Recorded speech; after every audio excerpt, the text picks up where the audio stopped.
पौष्पं मौर्वी मधुकरमयी पञ्चविशिखाः वसन्तः सामन्तो मलयमरुदायो धनरतः तथाप्येकः सर्वं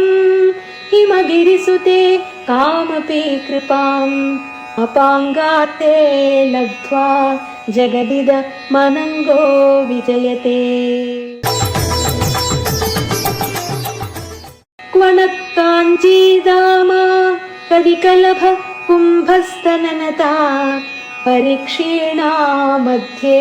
परिणत शरच्चन्द्रवदना धनुर्बाणान् पाशं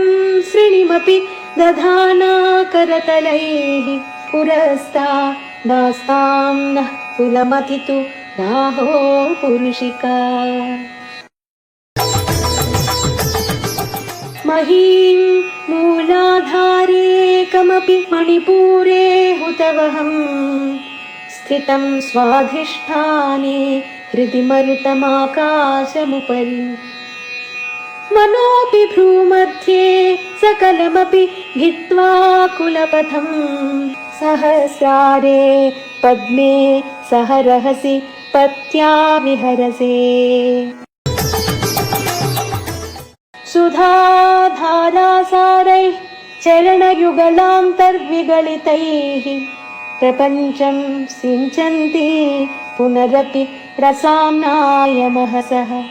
अवाप्य स्वां भूमिं भुजगनिभ मध्युष्ठवलयं स्वमात्मानं कृत्वा स्वपिषि कुलकुण्डे कुहरिणी